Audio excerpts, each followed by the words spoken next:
I'm afraid to close my eyes. I'm afraid to open them.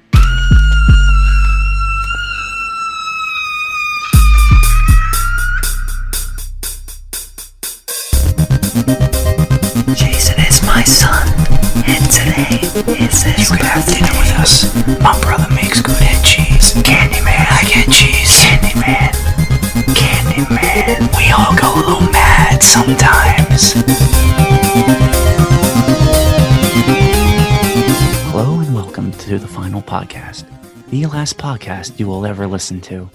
We are the creators of the Spooky Pit, the innovators of the Passion Bump, and we are taking you down the darkest rabbit holes of all things ASMR.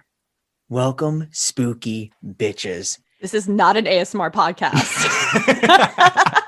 We review horror movies and fucking with comedy. We are your final bros, Bryan, Hotboy LaGrassa, and Shane, Smith. And we are joined by our Scream Queen, Jen, the producer. And we are ready for a horror movie classic today. We are reviewing the Blair Witch Project from 1999, not the questionable remake.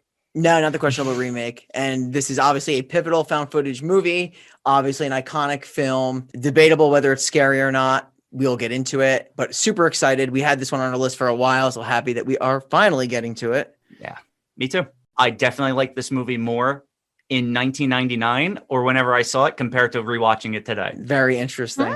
Very interesting indeed. For me, it was kind of the same. I didn't have like a better or a worse opinion of it. I'll save my opinions for the review. And to be honest, I'm kind of ready just to dive in. Do you want to dive right in? I think so. All right. I think we could just dive right into this. You're right. Let's just jump right into the Spooky Pit. The footage of 3 film students captures events in the Maryland woods where days were spent documenting the local legend of the Blair Witch. The Blair Witch Project was released in 1999, directed by Daniel Myrick, Eduardo Sanchez. It's a horror mystery, and it stars Heather Donahue as Heather Donahue. Okay. Joshua Leonard as Joshua Leonard, and Michael Williams as Michael Williams. Dude, you're insane. Nice. And yeah, this movie basically takes place for about 90% of the movie in the woods, because the beginning, obviously, they're going and gearing up to go to the woods, but the bulk of it is in the woods. It's not a long film. I think runtime's like an hour and 20 minutes. Mm-hmm. What I would say about this movie is I found this movie very scary when I was younger. I watched this movie, as I always do, in the dark by myself. I found it just as scary as I'm 29 years old. This movie took 8 days to shoot. Really? And all the people that we see in the beginning during this interview part that we're going to get into, because it's only this like first part of the movie is really only like 13 minutes of the movie. So for the whole 8 days, the director had the actors agree to be in character all 8 days. And if you were going to break character, what did they call it? The secret word? The secret word.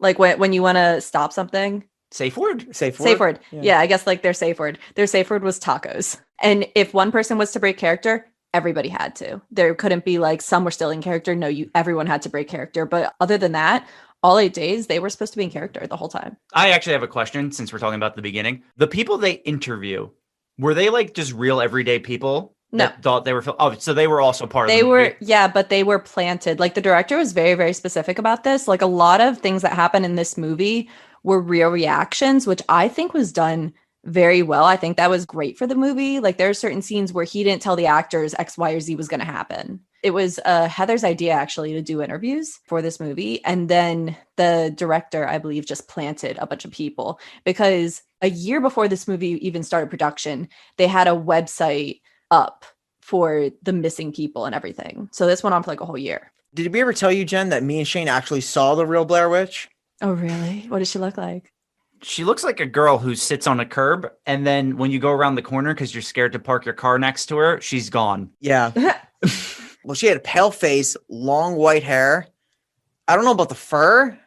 She might have been wearing that wolf shawl. I think she was just wearing a jacket, but she scared me enough not to park my car next to her. We parked and then we had to keep going because she literally did not take her eyes off us for like a solid 2 minutes. Did she then shed her like wolf skin into like other skin? She might have. Yeah, she could have. She just go full trick or treat and just started shedding her skin. And then we ran around the block and then she was gone. That's what's so weird about it. She was gone. She actually, this is actually a true story. She was gone within a matter of like a minute or two. Yeah. Yeah. If you haven't seen Blair Witch, I don't know how long has this movie been out? It came out in 1999, It's like so 22 years Okay, so ago. if you haven't seen this movie yet, I'm gonna give you a spoiler. You don't actually see the real Blair Witch. There was one scene in the movie where whoever had the camera was supposed to pan over and you were supposed to see a woman in a white dress, like you were supposed to see what was to be the Blair Witch. And the camera guy forgot to pan over and they never refilmed it. Wow. You know, that's interesting. I also found out that last scene, the very last scene, which we will touch on, was a last minute thing they added in the movie. And Really? that place does not exist anymore. And I'll tell you why later. Cool. I actually love the last scene. Should of this we movie talk about the so much. marketing for this movie first before we Go. get into the yeah, movie? I think that's the best way to do it. Yeah, because there's no other place to like really touch on it. We already mentioned that they started a website a year to the movie even being like released. And Shane, I had the same opinion as you Okay. before my 20s now. Prior, I had the same opinion where I was like, oh, that's so cool. Because they really acted like they actually put up missing persons signs. Like, this is really funny. Well, it's not funny, but it's kind of funny. They put up missing person signs to pretend that everyone was missing. They did it for such a long time that like Heather's mom actually started receiving sympathy cards because people believed her daughter was actually dead or missing. It's good viral marketing. Yeah, but I do have an issue with it now. I could see why someone would have an issue with it. I think as horror movie fans, though, like something like that for me is super authentic, super artistic. I don't know. I'm a fan of that stuff. But I can am see why someone too, would but like it. they did it for a very excessive amount of time. I feel like maybe they could have done a shorter amount of time and it would have been fine. They actually, when the filmmakers were putting flyers around the Cannes Film Festival about like people being missing for this movie, the flyers were actually taken down the very next day because it turned out that a television executive had been kidnapped just like right before they started doing that. And the flyers were taken down out of respect. But the executive that was kidnapped was fine. But this is, I think, a prime example why, even though it sounds like a smart marketing ploy for a movie like this, I thought it was genius when I was younger. Now I don't think so, because in true crime, if you pretend to be missing, and people have done this on YouTube, missing for 24 hours, the police are less likely to take a real missing persons case very seriously. So I understand the harm in which it now has on real society. I didn't get that before. I thought it was genius before. Now I'm just like, oh, that's a bad idea. It's the Cannibal Holocaust effect. Yeah. It's an artistic touch. I could see a year is long. Yeah, to, a like, year's a keep very this long up. time. But they Maybe do like 6 months. Here's the thing, though. Yeah. They know this is probably it for them. So, like, they're going to go as far as they can to just crush it. The only one that really did movies after this was Josh, right? I actually have no idea. I'll be honest. I have no When idea. I was looking through their IMDb, they have other credits, but I think it was Josh was the only one who had like a Mhm. decent amount more. What's the budget on this movie? I know it was a micro budget, right? Let me see. I did write it down. Doesn't it have, I mean, I could be wrong, but I thought it had the biggest budget to box office ratio of all time. So what Really? I found regarding that was the film was in the Guinness Book of World Records for top budget box office ratio. Yep. For a mainstream feature film. The film cost $60,000 to make and made back $248 million, a ratio of $1 spent for every $10,931 made. That's interesting, too. Yeah, that's Jen. insane. I had to write that down. I could have not said that off the top of my head. This movie can be summed up in two different ways. Josh? Gibberish and atmosphere. Because, man, this movie has a tone to it all the way through. I Built think up to they the got a end. lot of backlash. Like the actual actors got a shit ton of backlash for being fake missing persons because, like I said, Heather's mom got like real sympathy cards because people thought she was dead or missing. And I think at that point is when it went a little overboard, when people actually think you're dead. And I don't think that initially people were like, oh, that was a great marketing stunt. I think people were pissed. Well, at least she has something to hang on her fridge. You know what she's doing now? No. She actually, because she couldn't get another job in acting after that. So she ended up getting licensed and selling and growing medical marijuana, It's a lucrative business. Gotta make a living. which is joked about in the film. Yeah, Is it it? is. In Yeah. the tent, right? In the tent, I think they talk Yeah, about. like it's early when I they're just joking. remember them talking about farts in the tent. They do talk about farts in Yeah, the tent. I wasn't making that up. So But- let's go to the beginning of this movie. Yes. So it takes place in 1994, and 3 students disappear near Burkittsville, Maryland, shooting a documentary on the Blair Witch. Their footage was found a year later. And Heather is being filmed discussing like what she'll be doing in the woods research wise. And obviously she's looking to see what happened first at Coffin Rock. Destination number 1. She wants to capture everything in her field notebook. Obviously their equipment is a camera, a black and white camera, and something called a DAT. I don't even remember what it was, but it's basically a sound system. Yeah, it keeps the sound and audio on it. And that is a big plot point to this movie. It is. Because they need to return that ASAP. Because if they don't have their audio, they don't have anything. Audio is more important than the video. The only person I remember is Heather because we just focused a lot about her. So she's the only So we have Heather, Josh, and who else? Mike. So originally, like, we're introduced to like Josh and Heather first, I believe. All right. So it opens up, like, you see Heather's like room, and you see she has a book on how to stay alive in the woods. And then a guy shows up with a big camera, and that's Josh. And he actually asks where Mike is. Okay. And that's when they go to pick up They go Mike. to pick him up, yeah. So when this movie started, I initially thought like Heather and Josh just like knew each other in real life, like we're just friends. As the movie progresses, it slowly, which I think was intentional, like they were supposed to be friends upon like this first starting, like they were supposed to just be doing a project together. But as the movie progresses, I'm like, this doesn't feel like they're friends. Like it feels like, oh, these people just got together to do a project. You don't really know, but how I would take this was that they probably had a college film class together. Yeah. The way it's presented is Heather and Josh have at least known each other for a little bit of time. Mikey is completely new to this group. I think it's like they found Mikey off Craigslist. They probably knew of him, and he's probably specialized of certain equipment, just like she knows that Mike was specialized in certain equipment. Yeah. Shane is teeing off on the crystal head. Oh, well, one for good measure. Well, no, we have a drinking game we're going to play during this. Every time we get to a point Why did where you a not character tell me? Every time, well, because we can't actually play or we die. Every time a character screams Josh, you take a shot. We would literally die if we played this game. Yeah, but I was gonna grab like a beer or a wine before this, and I was like, I can wait till our second recording for the night, and now I'm just not gonna have a drink. It's a real shame because we have Crystal Head vodka, not sponsored, but we have it. Getting back to the movie, Josh and Heather are going and they pick up Mike, who says, "Thank you very much for this opportunity. I'm very happy that you chose me. This is going to change in a half hour." Like maybe not half an hour, but soon enough. Yeah. And also they actually know how to do nothing. They go to the grocery store because they have to pick up some supplies. Obviously, this is a couple of day long trip. It's not obviously expected to be as long as it really is because they run into things that happen in the woods. That's why I love the atmosphere of this movie, because you're in the woods, you're alone, there's no one that's going to help you, especially if you have a shitty map or you have someone or the thing is, we don't even know how good or not she is because she could be manipulated. Like things could be manipulated out there. All right, we'll save it. I have a lot to talk about with the map, so I'll just save it when we get to the map scenes. My whole thing is anything can happen in the woods, and that's why I think the setting of this movie is pretty scary. So yeah, like Bryan said, they're shopping now. They're getting some oatmeal raisin, and then this is where they start doing their interviews. I think the first person they interview is a waitress about the Blair Witch. Is it? I thought it was a waitress. It could just be some random girl. I don't know. Yeah, I thought it was someone that worked there. I have no idea. I do know that the first shot, it was Burkittsville sign. How it was formed in 1824, and she mentions Burkittsville, formerly Blair, is a small Maryland town. And they start shooting a graveyard where they mention like there's an abnormal amount of dead children that died in the 1940s under mysterious circumstances that nobody knows why. Yeah, what is this? The Brothers Grimm? Should we do that movie? Is that a horror? Not a horror. No, okay. I don't think it's a horror. Is it a thriller? I don't think so. I think it's fantasy. Damn. I'll have to look that up later. I like making exceptions. I mean, if it's a horror, I'll do it. I'll do anything. We'll look it up. After the cemetery, though, they do start interviewing like a bunch of people. I don't know if it's a waitress though, but yeah. I thought they talked to a waitress about it, but it doesn't matter. Shane, it's a waitress then. And it's a waitress now. Now we made it a waitress. But they also interview a guy in front of the store.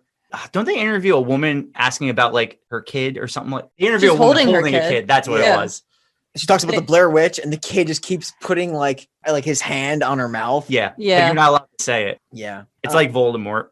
She must not be named. Yeah. I know that there's an older guy who mentioned that kids were disappearing, that there was a hermit that came to town and police found like 7 dead bodies in his basement or something. Yeah, they mentioned that they took the kids into the basement and like one had to face the corner while the other ones were killed behind them. Yeah. So it's like you're on timeout, which is safer than what's going to happen when you're off timeout. Yeah, seriously. Yeah, right. And then they follow the old man's lead. He gives them a lead to go talk to Mary Brown, who's, I guess, the local crazy.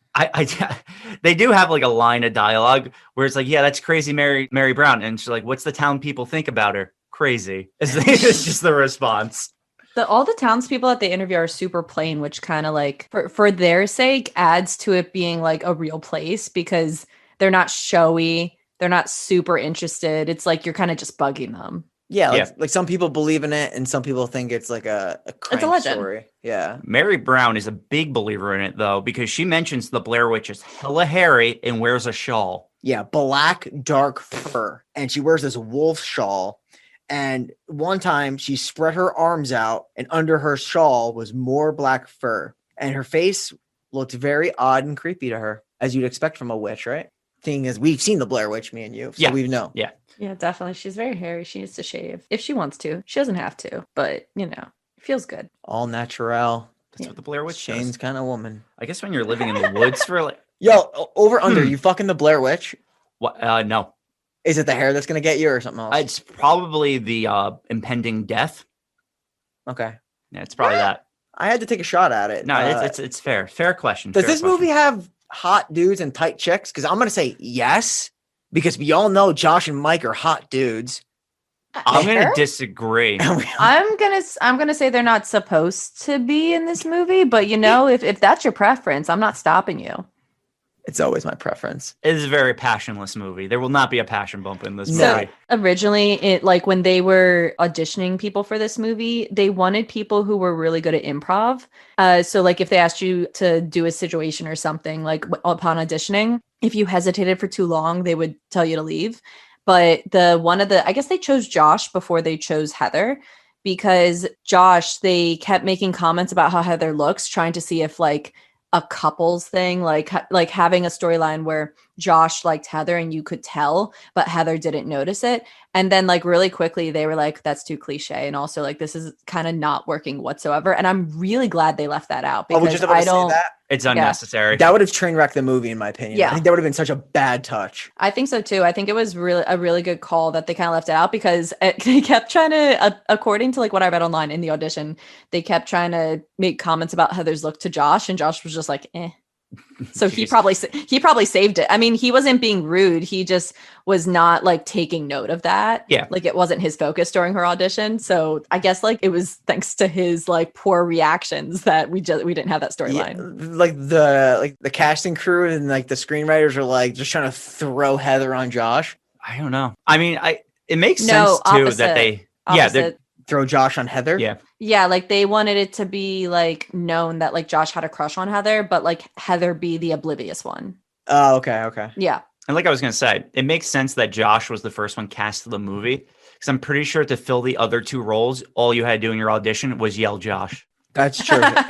if you could scream and babble incoherently, you'd be fine for this movie, to be honest with you. I don't know if he was the first one cast, but he definitely was cast before Heather, from what I could tell. I could tell you for a fact, out of the three characters, my favorite by far is Mike. Like by a long shot. I didn't like any of them.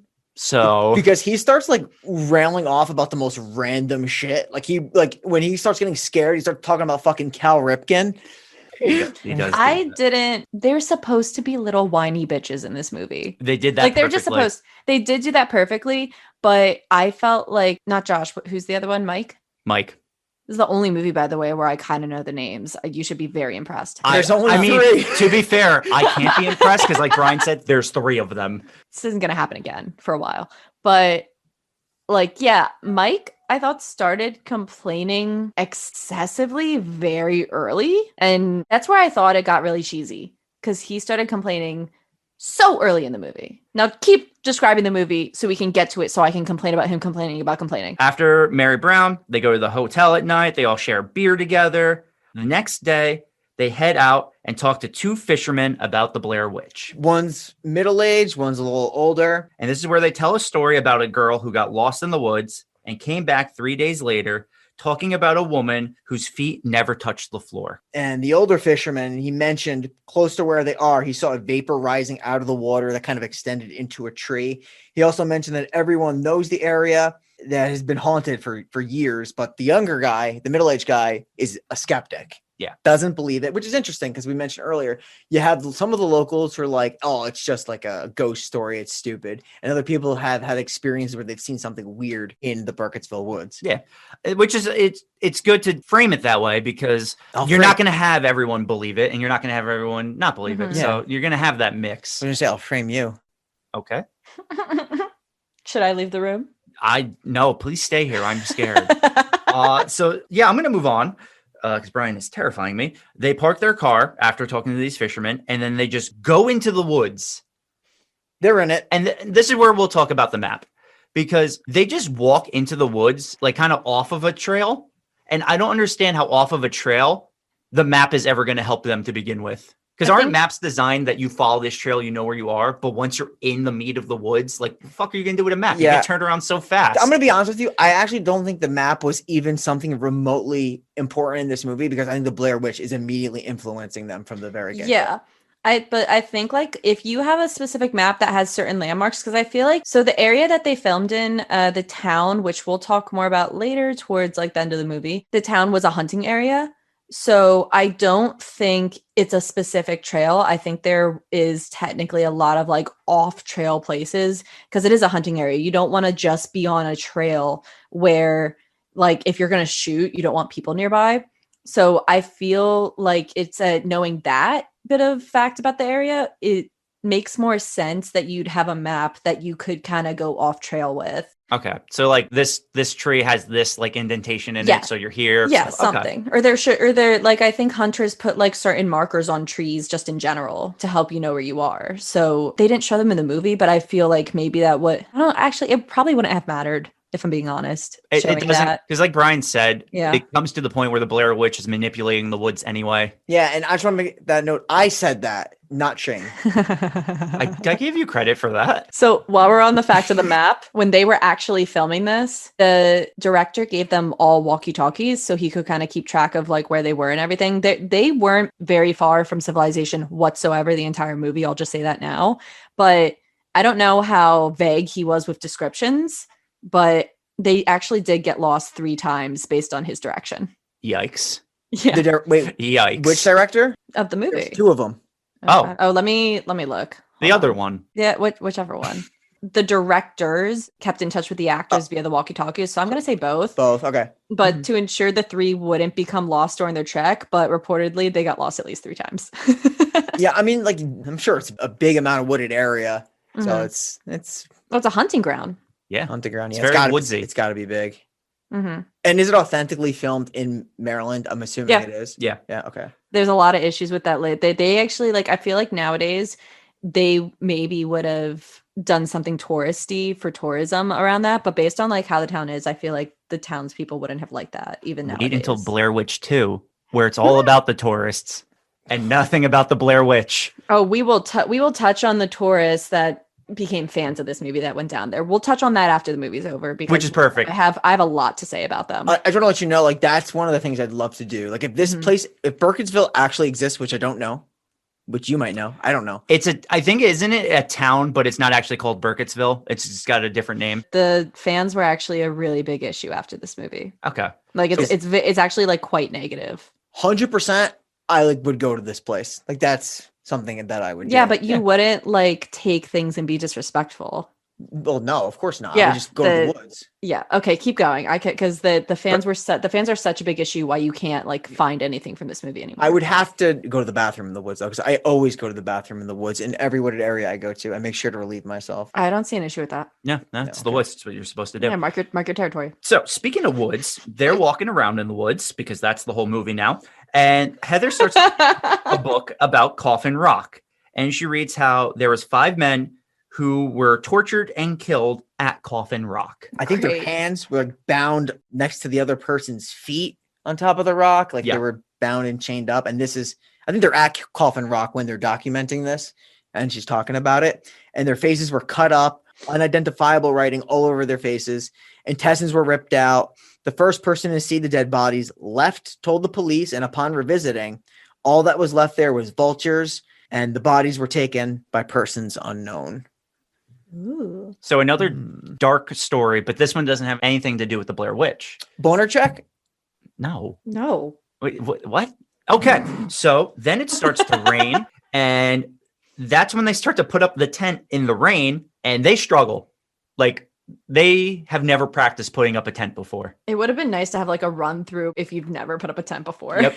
100%. It's wet. It's raining. Let's give them. Come on. Okay. But they do get the tent up, and at night we discuss tent farting, and Excuse me. perfect for this scene. And that's when Josh discusses that he's hearing noises at night.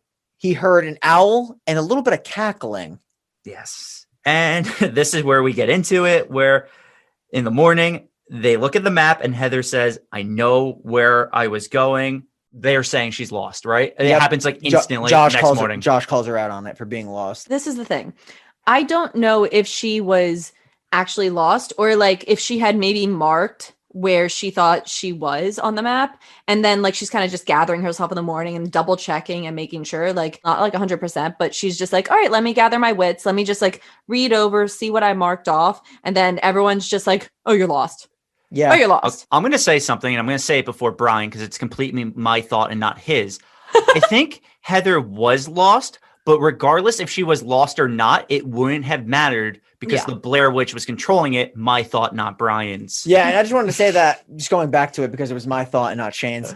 Totally agree. We can debate this for hours, but the truth of the matter is we don't know exactly when she might have been lost, if she was lost, or if the Blair Witch was doing it from the very get-go. Yeah, it could have literally been any of the three. Like, even if sometimes when you don't, like, obviously we have phones now that tell us where everything is, so it doesn't matter. Unless you don't have service, then you're screwed.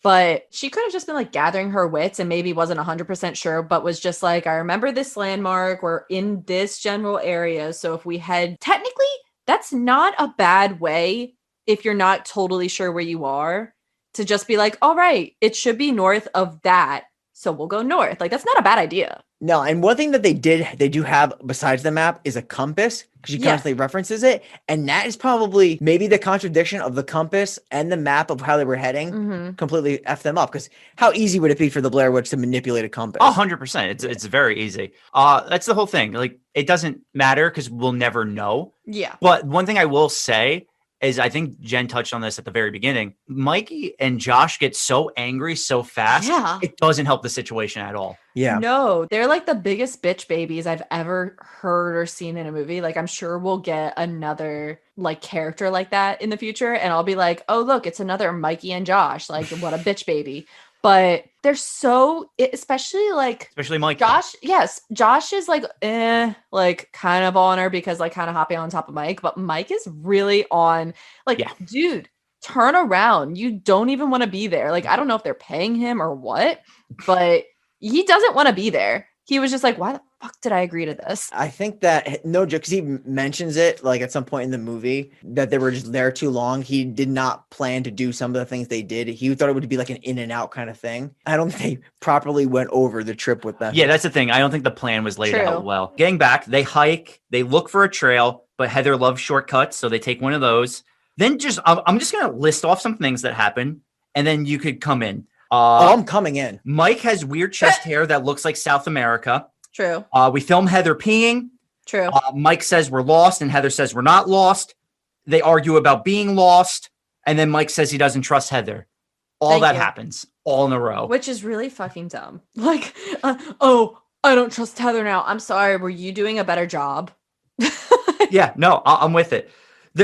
So I know I rattled a bunch of things off, but it's just like those were like the main points I took because everything else is them walking through the woods arguing. So my takeaways are they mistook her for the Blair Witch when she was taking a piss in the forest. That did happen. Mike at this point already does not trust Heather. Like at this point in the story, he gets on her for that. And Josh plays mediator for this point. Which was supposed to be his role. Like they actually meant for like Mike and Heather to not get along and for Josh to play mediator. But like obviously we'll see later that doesn't continue. And this is why I think they hired people who are really good at improv. That's why they hired people who are really good at improv because they wanted like actual emotions. And like I said, these people are in character for 8 days straight. Yeah. Yeah. Which they did a good job of staying like, I didn't ever feel they were like different. They were had their personalities and stuck to them. Yeah. Okay. So after all that stuff happens, they then film, I think it's Josh crossing over the log over the river. Yeah. Which this log will come into play multiple times. They're lugging their equipment across the log. And they're searching for a cemetery this whole time. That's basically what they've been looking for. But they don't find it. Instead, they find a pile of rocks that Mary Brown had told them about. It's like a nest of rocks on a tree, and it's on the ground. It's a very large nest of rocks, I will say. And she counts 7 in total. And obviously 7 is a number that we've heard earlier because of the 7 bodies that were found in that guy's basement. Mm-hmm. So that could be some kind of a correlation. Which I like when movies do that. I like keeping, little things like that. Consistent. Then they set up camp again. They have a fire. They roast some Vienna sausages. I actually think it specifically said that they roast Vienna sausages. Yeah. Then at night, they end up back at that rock formation. So when they found the rock formation, they didn't set camp there. They kept walking to then roast their Vienna sausages. Yeah, I wouldn't set camp there. No, but when they wake up the next morning, they're surrounded by 3 of them, I believe it is, right? Mm-hmm. Spoiler, they argue over this. Yep. And I think one of the biggest points of contention, it doesn't happen just yet. Heather she's very devoted to this documentary. So she's filming everything. So as this gets more and more serious and as things start getting influenced by the woods or the witch, whatever you think this direction this movie is going, they start getting on her for that, for like keeping to the documentary and abandoning the idea of them trying to get out of there. Yeah. Which is fair because they feel like they get to a point, Mike and Josh, where it's like they just want to get out of there. But Heather, she's with them. She wants to get out of there. But I think she's like, she feels what's the point of getting lost if she's not going to get it on tape at this point? Because then it's a waste. It's just waste. I mean, I see both of their points. Yeah. To be honest with you, they're just pissed. And she's like, we're here. I might as well just film it. Yeah, exactly. And I actually agree with Heather in that point because like you're kind of you're lost. You're just wasting more time if you're not going to get it on tape. I don't feel like it made a difference whatsoever because if anything, she's just holding the camera. Like she doesn't have the camera up to her face and her eyes and everything. Like she's not filming as if it was like a movie. She's just casually has the camera out as if she was just a vlogger. Yeah. I think in the middle of the night too, doesn't she hear noises outside of the tent? Yes. And what I like is the noises are done where they can't pinpoint where the noises are coming from. It's like almost like it's coming from everywhere. The sound to me was like rocks slamming together. Yes, that's what it sounds like. Yeah. I believe that is the next night. They discuss in the morning. It's like, I think they say it has to be people, or like essentially is like, it doesn't sound like an animal. No. And Michael mentions that they are very deep in the woods at this point. And it would be really messed up if someone was going intentionally that deep in the woods to fuck with them. Yeah, which is true. Because it's like, I think they even say, I don't know if it's the scene, but it's like, have you seen the movie Deliverance? Yeah. Which I have seen. And that's a fucking fucked up movie. So I don't know if they were doing it with this, but I know they did it with the children's voices later. And I know they do it with like the voices you hear at the end of the movie.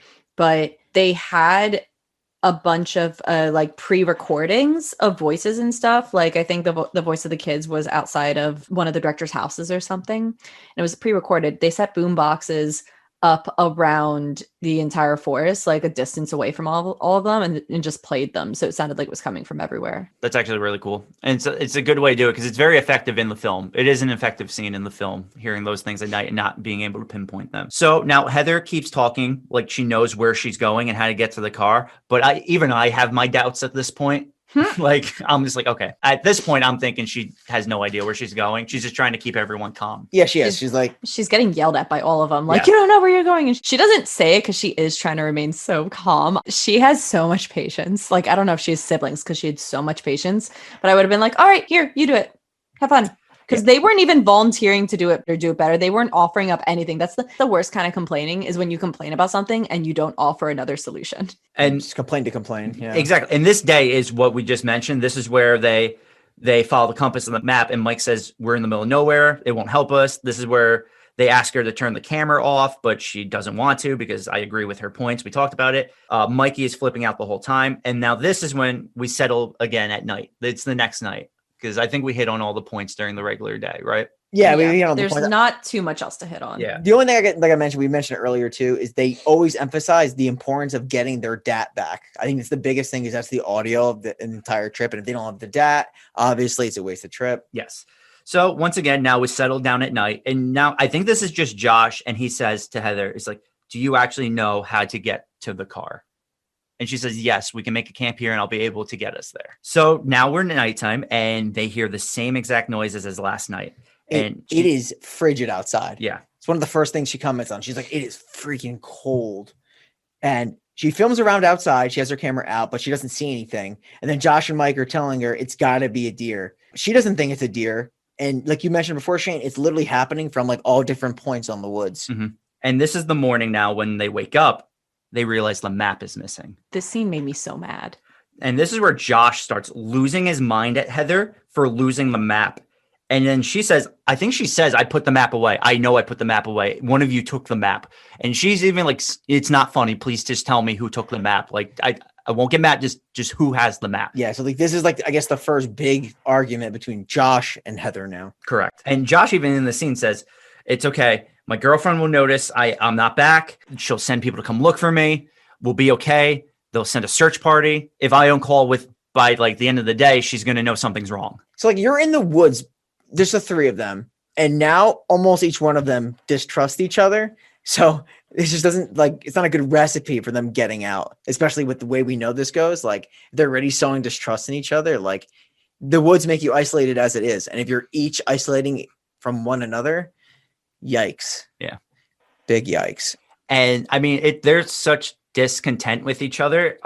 Heather gets her shoes wet and Mikey just starts laughing at her like the rest of the day. And she's very upset about this. I mean, they straight up just like they're just using her for amusement at that point. Like they were so mad at her and now they're like, oh, something's inconvenient for you. We love it. Well, yeah, I even wrote in my notes, I'm like, at this point, Josh and Mike have completely turned on Heather. Like there's no repairing this situation. They are just against Heather. Yeah. And like, he's laughing so much. This is where it comes out. Like he laughs so much. He's like, oh yeah. And by the way, I kicked the map in the river. Yo, he does it like it's just something like, that was just super cool for him to do. Yeah. He's like, oh, it's a useless map, which you may say it was a useless map. Obviously, like I said, I can't confirm or deny it, but he either way, he shouldn't have kicked the map in the river. And then also like he was bugging on her too, saying like how like it was her fault the map was lost, and letting Josh like lay it all on her, like, and just like rip her to shreds about the map. I was so mad at him. What I would say here is that Josh actually gets pissed at Mike. Oh, they almost fight. Yeah, they almost fight. They actually almost have a physical altercation here. And like Heather has to like stop them from doing this. I don't think she wanted to stop him. Yeah. I would have just let him beat the shit out of him. I was like, you really let me take the blame and you put the blame on me? Like, no, you can have your ass beat. I would have left without him. I would have been like, all right, we're going this way. I'm not trying to make you follow me. If you want to follow me, you're going to follow me. Yeah. You're brave. I don't think I would have done it by myself. You know how scary the fucking woods are, especially if this shit's happening? I know. I don't know if I'd be able to go by myself. Oh, I'd be able to go by myself. I wouldn't. No way I would be able to. Some things that I don't have fear with. And we've already discussed in other episodes that I would off myself in so many other situations. But in the it follows. No, but really though, you think you would really kill yourself? I feel like survival instinct would be always the first thing you try to do. It depends. I am very much like, I'll think of every possible situation. But if there's a possibility that it follows, it can always come back to me. You're saying like you're already trapped at that point. Yeah. At the end if I'm already trapped and there's literally no way out, even if like I pass something on to someone else or like any of that, I'm done. Like I don't need it. I don't need the stress. You're okay. opting out. You're opting out. I'm opting out. For this, I can walk in the woods. I've been camping. I have minimal survival things in my purse in case my car like breaks down for whatever reason. Like I know I can survive for a certain amount of time and find civilization. Like I'm confident in this situation. Yeah. And we'll see, because in this situation particularly, I don't think anybody's getting out of it. Like even if you try, I think it was doomed from failure from the get-go. I would have been happy to just leave Mike where he was though and been like, all right, well, you don't want to follow me anyway. Well, yeah, he's fucking useless at this point. He's just gonna complain. So he was useless the whole time. You're not wrong. Like in the beginning of the movie, they were like, oh, you told us that you knew how to use this camera. And he was like, I've used it once. Yeah, that's right. He did mention that. I was like, excuse me? Yeah, he never really should have been with them to begin with. Mm-mm. But that's not the point, because he is here. So yeah, we got to deal with him. Too bad. This is why Heather now tells Mike, I need the compass. Just give me the compass. And Josh is like, you're not taking the compass, Heather. I'm taking the compass. And they argue over who gets to hold the compass. And that's when they run into a bunch of sticks in a tree. Yeah, these are like in the shapes of tree hangings, kind of like runes or charms, and they're all around them. There's and hundreds of they're them. pretty creepy. They're like stick figures, like honestly, like human stick figures, what they look like. They have no idea what they are. Mike is just yelling help. There's a name for these, and I think it's called twanas. I think they're called twanas. Google it. I don't want to. I'm joking. I got it. How you spell that? Twanas. I think it's specific to this movie, but that's what they call them. Twanas. Twana. Yep, it's called a twana. He was correct. Is it a real Twana? I think it's specific to this movie. They're just a theme in Blair Witch. Yeah. Um, It's interesting because they never actually mention it in the movie. Do you but it's like the lore. Do you want to hear something? Yeah, definitely. So I guess I'll find out if this is specific to this movie. The Twanas, also known as stick men, stick Indians in quotations, and stick charms, are a reoccurring nightmarish theme in the Blair Witch Project franchise.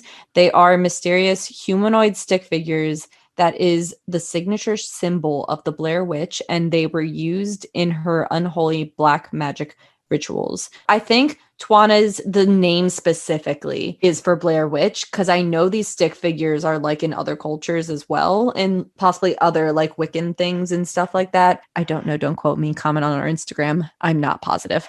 But the name Twana's is probably only specific to Blair Witch. No, I agree with that too. Because if you look, it's on the wiki, and there's like you can't really find it anywhere else. If you ever seen this TV show True Detective, there's something similar that they leave. The cult leaves those little stick figures too. It's not obviously the Twana from this. So she's definitely filming them. Yeah. She continues to linger and film them, and they're yelling at her because they're like, they want to keep going and moving on. And she's like, really wants to get this. And I actually can't blame her for this because this is fucked up. Well, yeah. Like at this point, you're here. Just film it. Like no one's going to believe you unless you have it on film. And Mike is like literally yelling as like, if you want to go unconcealed in the woods, you definitely don't want to go with the woods with this guy because he just yells into the ether as loud as he possibly can. But I like that you said unconcealed because they move away from this. And then at night, I think it's Josh suggests not to light a fire so they can stay hidden at night. And at night, once again, they hear noises.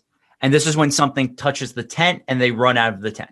Yeah, this is creepy because you actually see like the outline of something. Yeah. And they run off. And they leave all of their stuff behind. It's just the three of them sprinting into the woods with nothing. The whole tent thing was improvised. They had no idea that was coming. Wow. Someone just came up there and it was the directors. The directors and the guys, because they had people watching them. So like the directors decided to improvise that last minute. These guys are supposed to be specialists in improvising.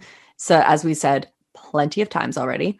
So they wanted their real reactions. So they did this without telling them, which honestly, like part of the contract was they said, like, we're kind of going to fuck with you. I love it. I love the authenticity too. And I'm sure the actors, after being scared, appreciated that. It's the kind of thing that makes me want to stick my fingers in Grey Poupon and shove it in Shane's mouth. But I really do like that. I don't know what that has to do with they anything. they also had like some of these actors had like panic attacks after this, after the 8 days. So that's fair. So they're running in the woods. They actually all meet somewhere in the woods. They say, did you guys hear a baby screaming? And then they decide to sit together away from the tent until the sun comes up. You're right, baby. And I think they hear a groaning too. It's some weird shit. But the next morning, Josh can't find his backpack. He also notices there's some slime on the ground. No, it's not slime. Oh, wait, fuck, it is slime. Not the exact quote, but close enough. Yeah. The clothes have been tossed kind of like all over the place. Obviously, Mike does his mic thing and yells at Heather to stop recording. And he actually tries to like take the camera physically from her. Like he's had it. If he hasn't had it already, he really is pissed now. Yeah, they cross another stream with another log. They start arguing. Someone starts singing the Star Spangled Banner. Yeah, and actually Mike and Heather kind of do make up a little bit because they notice Josh is by himself. And Mike's even telling her, he's like, let Josh have a moment to himself because he's losing it. this is where like Mike and Josh kind of switched roles.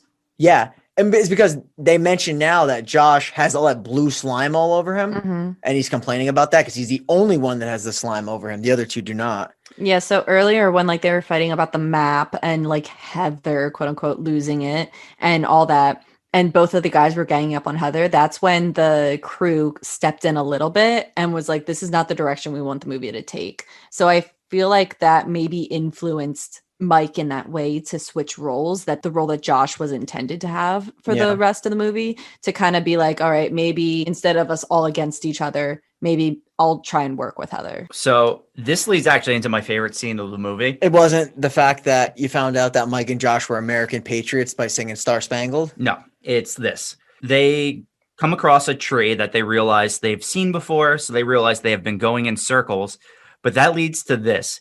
Josh has the camera and he films Heather and says, let's make some movies, Heather. And Heather says, fuck you. And Josh just goes off here by recapping all the events that have come into play and says, that's your motivation. He's like, now we're sleeping in the woods. That's your motivation. Now we found the rock piles. That's your motivation. And he's literally breaking Heather down by shouting this at her. Yeah. And it's so intense and it feels so real.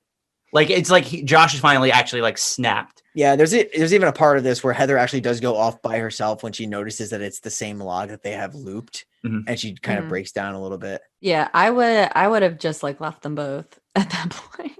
Braver than me. I'd be terrified. But the thing is, like, also you have to think, like, if they're losing it, I mean, like, you got to rely on yourself, I guess. I don't know. That's your motivation. Pretty much. That. Take a shot of the fucking. Oh no! Wait. It's coming. Okay. So they pitch a tent, they go to sleep, and the next morning, Josh is missing. Good, he deserves it. He made me so mad after that scene. I was like, you can lose yourself and go scream at a tree. Like, not like try and break your, like, whoever you're stuck with down, because she's the only one offering, like, okay, let's keep going, let's go this way. Like, she's the only one trying to like keep them moving. I wonder if also too, like, you have to think, like, maybe their behavior is getting influenced. I have no idea. I really don't. No, that's your motivation. So Josh is missing, and we will take the first shot. Let's get some shots here of the drinking game, because we are about to scream Josh. I love this game because I don't play. Shane just plays. It's amazing. Can you like step away from the mic when you scream Josh? Yeah, we're not trying to blow anyone's eardrums out. All right, Bryan, I'll let you go one rip and I'll take one shot. All right, you ready for this? Yep. Ready? Josh! Josh!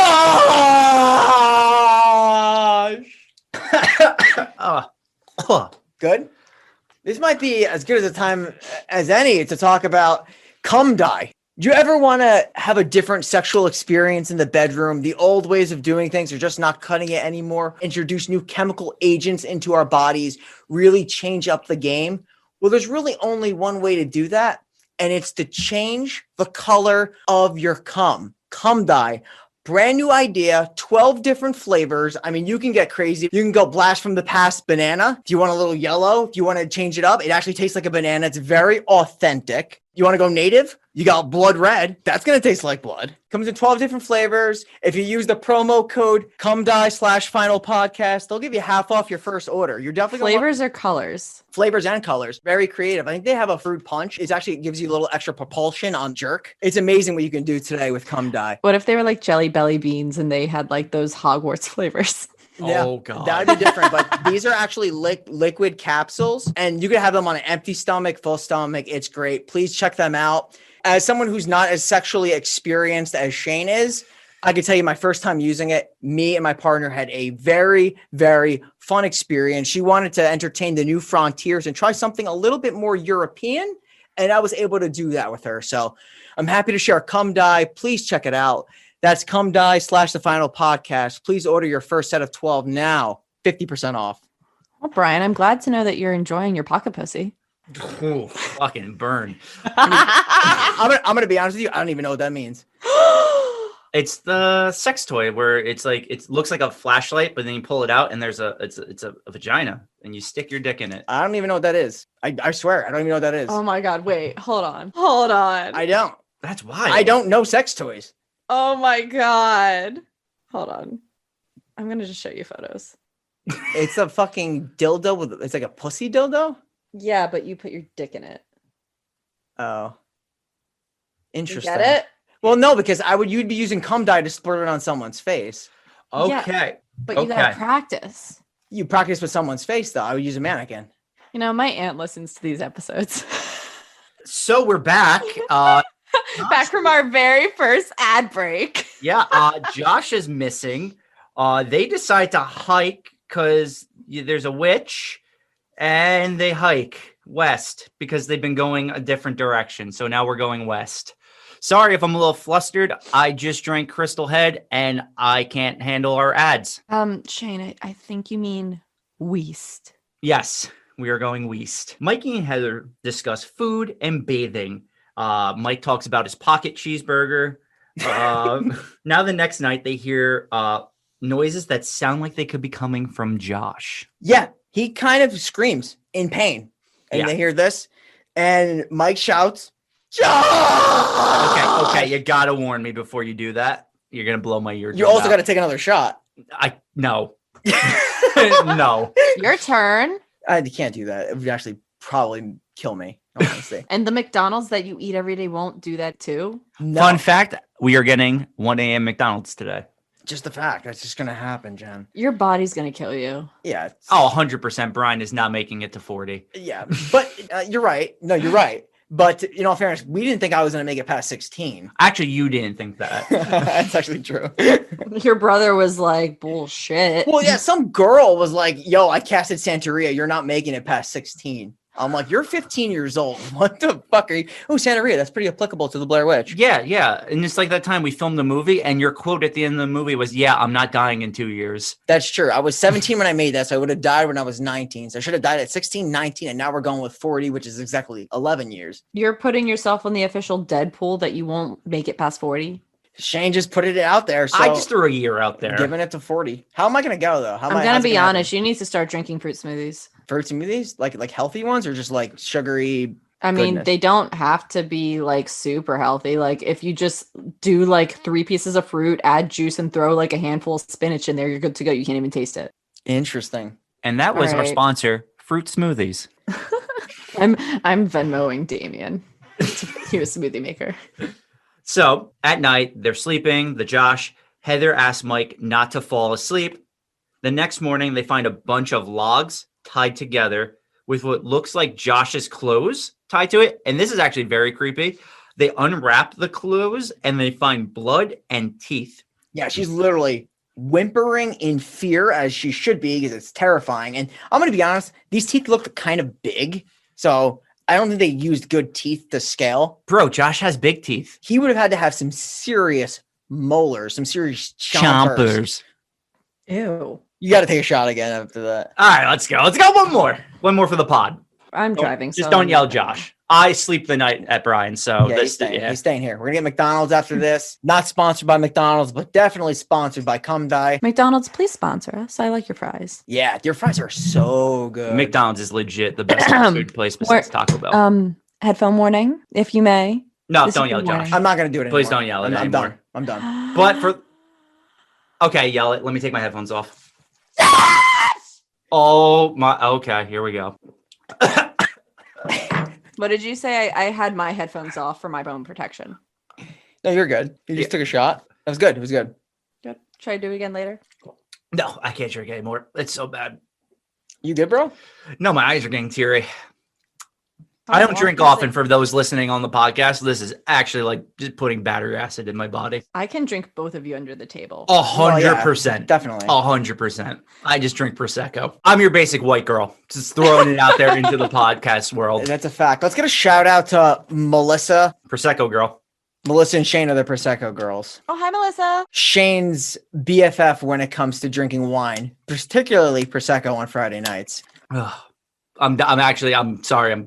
I'm literally dying from those 2 shots. Oh, he'll be fine. Gonna be honest, I didn't know that was teeth initially. That's fair. Like Bryan said, they were really big to be teeth, but that's what they were supposed to be. Mike starts to eat a dry leaf. Yeah, he starts ripping about Cal Ripken, getting that Iron Man streak. And then we cut to nighttime. Yeah. Heather holds the camera and apologizes to her mom. To all of their moms. All their moms. She takes blame for everything that has happened, for everything that has gone wrong. She says she's going to die out here. Then at night, Heather and Mikey once again start to hear Josh. Yep. And this is when they go on a little adventure. Oh, yep. Hmm? And they find the Blair Witch house. Okay. Question number one. Okay. He's your good, well, I can't even say he's your good friend. We don't know how close they are. We assume that they're, obviously Josh and Mike don't really know each other, but Josh and Heather, maybe not. But would you pursue this? I wouldn't. Fuck that. I'm not going in this house. First of all, if I saw the fucking house, there is no way I'm going into this abandoned house. It's got At like night? wood Yeah. at night. There's wood pressed into the windows. There's stone everywhere. And the locals even mentioned, I think they mentioned a cabin. I don't know if they mentioned an abandoned house. I think it was a cabin in the woods where all these things happened, which you can assume it's this house. So if I was them, I'd be like, there's no way I'm going in this house. Well, if I know Jen, like I think I do, she's offing herself before she goes in this house. No, I just would have seen the house in the distance and walked away. Yeah, I'd be That's out. also a good thing to do. Like, this is not Scooby-Doo. We are not checking out sounds. We are not going in houses that are not ours in the middle of night with a missing person whose teeth we just found. Like, it's not happening. It is not happening. You unmask the Blair Witch and it's Josh the whole time. Yeah, exactly. I'm like, this is not Scooby-Doo. We are not doing this. I am walking away.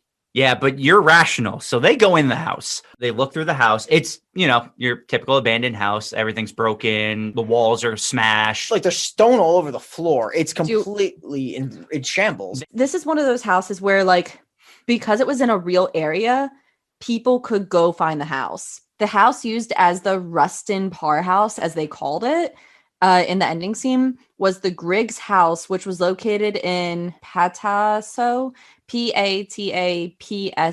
I'm pretty sure the P is silent. Valley State Park. And it's about 50 miles east of Burkittsville.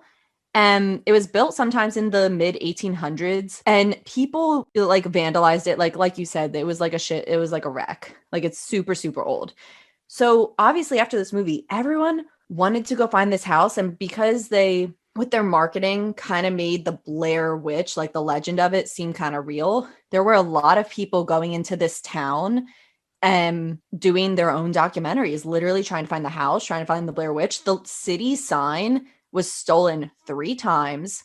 And we mentioned earlier in the podcast that this was a hunting area because there were so many people coming and filming and being in those woods. It kept all the animals away. So the season was like ruined. I don't know for how long this happened, probably years, that like people were just coming to this town. It's a hunting town. No one could hunt. All the game was gone.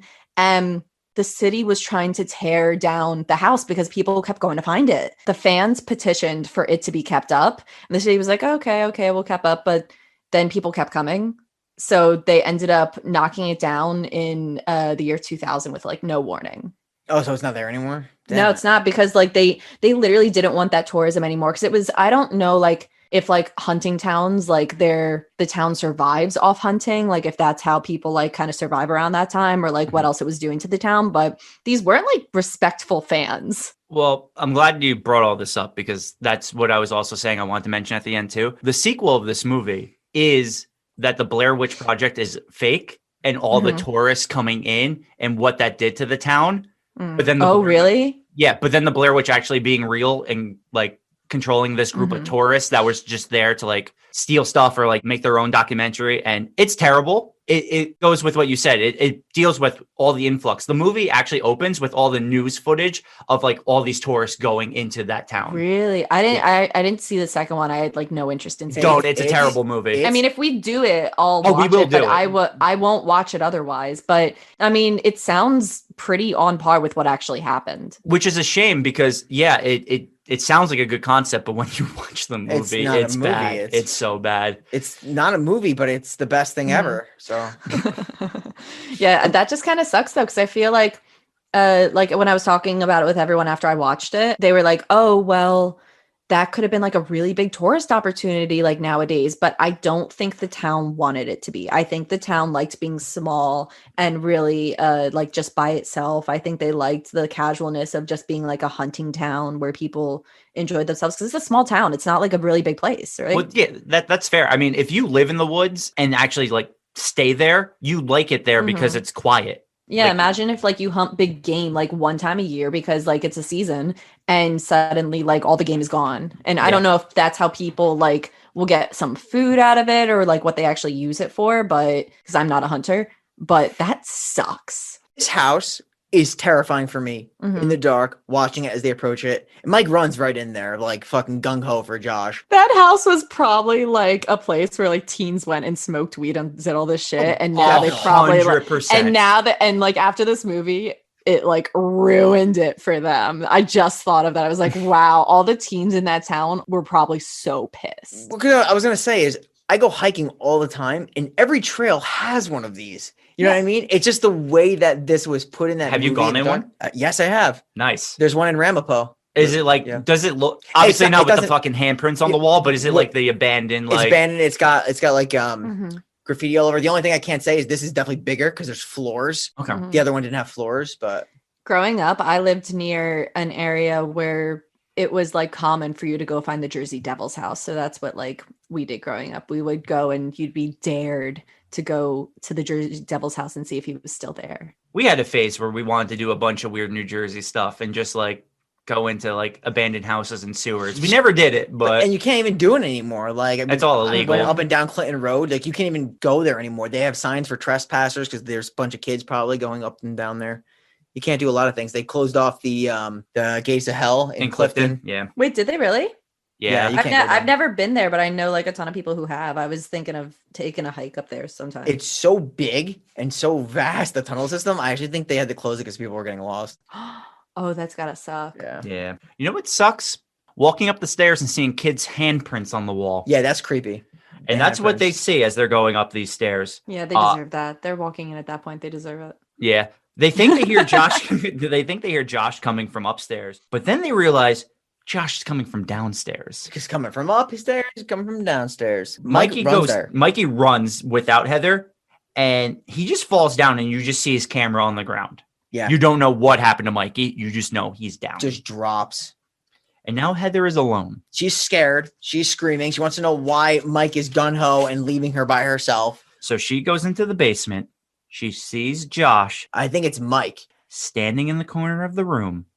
Her camera falls to the ground, and the movie ends.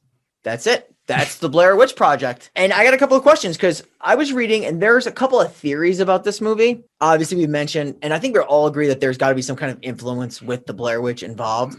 Do you guys think the Blair Witch just straight up killed Mike in the corner? Absolutely related to the Parr murders of the 7 children. The Blair Witch would make one of them, all of them, stare into the corner while she killed them one by one. So she would kill one, take another one from the corner, kill another one. So essentially, she didn't want them to watch what she was going to do to them. That's what I took it as. I think it was more of like she wanted to kill them like in her own way without any eyes being on her and whoever she was killing. Yeah. Like more of a personal, intimate murder. Okay. So go into your theory now. Okay. No, that was it. Because I was reading about, there's probably more. There's 2. One, obviously the Blair Witch kills both of them because you just see Mike in the corner and you see her fall. Blair Witch kills both. So it's kind of like a sinister situation. She did both. But the other one is and this is the one I think is that Josh is the one that actually kills them both, but Josh is manipulated by the Blair Witch to do so. Just like the Blair Witch probably manipulated whatever the other people from earlier in the story. So that would be my theory. Honestly, I can't argue either point because it's open. Point. Mm-hmm. Yeah. Personally, I think Josh is dead only because of the teeth situation, but you don't know. So that's what's cool about this. You can both have an opinion and neither one of you be wrong. Yeah, literally, because we don't know. Yeah. So I guess do you want to go into our final take and our rating? Yeah, sure. So I didn't like this movie as much the second time, as I said. Well, not really even the second time. I've probably seen this more than twice, but I'm going to give it a 6 out of 10. I think it does certain things right, where I think the improv is good for this movie because it's like they stick to their characters of being annoying, whiny bitches the entire movie. And this is going to all 3 of them. I'm not singling any of them out. They're all that way. But it takes a toll on you after a while. It gets kind of like repetitive. Yeah. Like it's just constantly people yelling in the woods. And I think it's not as scary seeing it again later on. Like I think it was scary originally because it was new. No one really did found footage. But now I think I've seen so many more found footage movies I like more than this. It doesn't have that same impact to me as it did when I first saw it. I can't go lower than a 6 because, like I said, there are good things to it, like the teeth and them slowly each night getting a different thing happen to them. Like the first night it's the rocks, and the second night they see like twigs, and then the next night it's actually the thing on it. Like I like that buildup, and I know this is like one of your big things, and I agree with you. I like that you never see the Blair Witch. I think it's fantastic for the movie. It's the token prize of this movie that you never see the Blair Witch. But overall, sorry, I didn't mean to cut you off. No. I was cutting you off. I was saying, you're right. But overall, like, I don't know. It's just, it gets too repetitive and the same thing over and over and over again. But I do like the ending, and I like the lore of the Blair Witch. So 6 out of 10 for me. And I'll move it to you, Bryan. Yeah, I'm actually just going to cut right into your last piece about not seeing the Blair Witch. I think that was a masterful concept. Like, even the first time I watched this, and it's a critique for this movie, is that you don't see the Blair Witch. People want to see it. I think it loses the allure because the whole idea is that it's a mystery. You don't know if it's real. You don't know if it's not. And you still don't after it's done. But you see signs of it with the tree hangings and everything like that. So it's got like that supernatural element to this whole film. I love the tone of this movie. I love the atmosphere. And those are like my two biggest things. I'm giving this movie a 7 out of 10. And the reason why I'm doing that is because I actually don't see anything wrong with the movie. I don't think there's anything they did bad. I think there's tons of things they did good. I think it's capped at a 7. Like, I just don't think it's a movie that can be better than a 7, if that makes sense. I think it's a good concept. It is maybe a little bit repetitive with the characters whining all the time. I guess that would be the only knock if I had to choose one. But I think overall, the concept is great. The found footage is one of like the big early ones that kind of influenced a lot of the ones that came after it. It's still one of my favorite ones to this day. I think the last scene is, bar none, one of the scariest scenes in movies. Totally loved the last scene. 7 out of 10. And to you, Jen. What was I gonna say? Yikes. I was trying to decide if I was gonna give it a 5 or a 6 because I really based my rating off what I watched it again and then like how well done was the movie. I think the movie was well done. I'm going to go off Shane. I'm going to give it a 6. I don't think it deserves a 5. I wouldn't go out of my way to watch it again, but I wouldn't be upset if I had to watch it again with someone. But yeah, the whole movie gets very repetitive, which is why I don't think it held my interest getting older. And I didn't remember much of it. Like, I just remembered them being in the woods. So I didn't care as much. Found footage to me, even in like other found footages, like what are the other ones, like the ghost ones? Paranormal Activity. Most of the time, like, it captivates my interest, but there's so much downtime. And I don't tend to like downtime when I'm watching movies. Like, the only time I want downtime is when I'm watching YouTube videos because I'm watching someone's life and I'm prepared for it. If I'm watching a movie, I want to be captivated. I want it to hold my interest. Like, I don't really care much for downtime. So I usually will be playing found footage movies in the background if I choose to watch them, which is not very often. So it was a 6. I think they did a very good job. I would hope that now in the future, no one does marketing like that ever again. It was very excessive. If someone did this, and to the extent that I thought they were dead, I would not be like, oh, wow, you did a really good job. I'd be like, you're a fucking idiot. I wouldn't care for that marketing tactic, as I haven't cared for that marketing tactic as I've gotten older, and I've seen YouTubers do it and I hate it. And I comment on their videos that they should take them down because I think that's extremely disrespectful, and I report the video because I think it's a very harmful thing to do nowadays because we have a lot of missing person cases, but we're not talking about that. We're talking about the movie. So yeah, that was a long explanation, but yeah, I'll give it a 6. I thought it was very well done. I like the director's choices, what they did, keeping everyone in character. And yeah, I'm good to go. It's going to pop into my head, the thing that I forgot. But it's okay. When it does, I'll shout it into the mic. Okay. And this is going to be very difficult. Our next segment. Did anyone die? That's a great question. That's why it's very tough for me to say because you don't really know. Who you can say died were those kids. Or the guys that were tortured on Coffin Rock. Yeah, man. What the? You can't confirm any of them died. Technically speaking, they have been missing for over a year in the lore of the movie. So you can say that you could say they're dead. I mean, you can because they technically killed them in the the other people that were confirmed killed because they found the 7 bodies in the house. Let's just assume they're dead for the sake of our Necronomicon. Well, I think you have to because even though we always say it's the legend of the Blair Witch is that she does the kills that way. Which is why my recommendation is Heather. Just getting knocked out? Well, no, I think Heather is my recommendation to go in the Necronomicon. Or the Necronomicon. Yeah, no, I was saying like her death is like literally just getting knocked out. I mean, so Well, I don't know how I don't know how she dies. You mean but- like she may not be dead at that point? no, he's saying that if we're assuming they're all dead, dead. his nomination is Heather. Yes, exactly. Yeah. Yeah, I was more or less going about like she might have been dead by just getting knocked out on the floor. That's I true. have no idea how she was killed. Yeah, it's unclear if anyone's actually dead. So we're just going to assume that all 3 characters are dead. Yeah, so I'm gonna go with Mike. I'm actually also going to do Heather because I think Heather was the only one trying to get out of the woods and not just complaining. She was doing something, and both of those guys seemed like bitch babies to me. So Yikes. I'm also gonna say I think bitch babies is what they were going for. The directors. No, Just- 100%. I think that was an intentional play. it is good, but that just means she's more capable. She was too, but she definitely there were moments where she went off to herself and know that she was doing things that were wrong because she actually like said like this is my fault or like the POV by the log. Where Oh she's yeah, like, yeah. But I mean, like again, it's not really her fault, or we don't know because Yeah. of the fucking influence of the Blair Witch. So. Yeah. All right. So I guess with 2-1 vote, Yeah, she's in it. What are their names? Mike and Josh, honorable mention. No, Do you want to give Josh's teeth an honorable mention? Josh? I like that. Yeah, we could do that. We don't even know if it's his teeth. That's a good point. We don't even know if it's his teeth. We can't. We assume, right? But like, I don't know. Yeah, it didn't look like. I mean, I couldn't tell it was teeth, and she didn't say it. It was wrapped in his clothing. That's the only thing that was like the identifiable marker. I mean, it could have been. It was so bloody. I don't know if it was his teeth. It literally just could have been a bleeding finger. It was such a big bone too. I was talking about it was huge. Like for a tooth, it looked like a tooth, but it was a big tooth. It was like a nub. Yeah, It's like a bone nub. seriously. Sucked the skin off of it. Shaney boy, have you Yes. prepared a eulogy for Heather? Yes, I have. Heather, you were the leader of this documentary. You were questionable at reading a map, but that really isn't your fault because the Blair Witch could have been manipulating you the whole time. And to be honest, I do fault you for picking Josh and Mike to be your 2 crewmates because they probably were the worst 2 people you could have possibly picked. But you were the main character of this film, so I guess that gives you the honor of being in our Necronomicon. Thanks, Shane. That was very tasteful. You're welcome. Heather, you're in the book, bitch. You may be the only one that is resurrected because you may or may not be dead.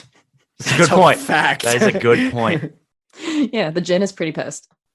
Yeah. That's what I'm just referencing where all the people go that we put in our Necronomicon. They're just in the Jinn's lamp.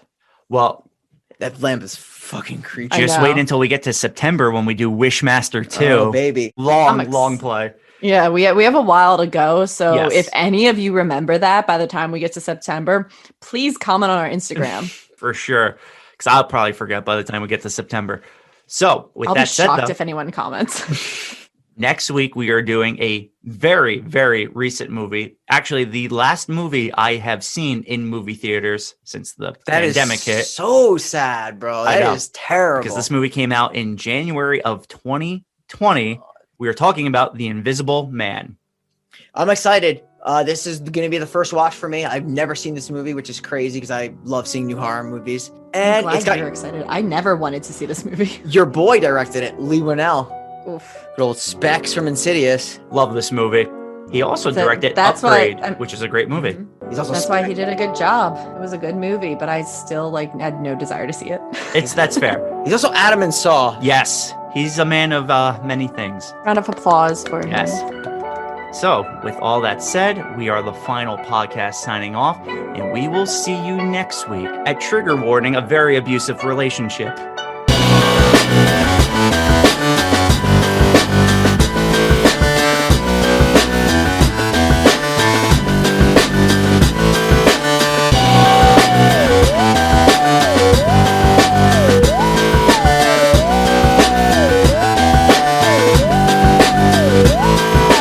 So if you haven't already, please follow us on Facebook and Twitter at The Final Pod Ever. Follow us on Instagram at The Final Podcast. And if you haven't, please give us a 5-star rating on Apple. It really, really helps Apple, push out our content and recommend us to other people to listen to.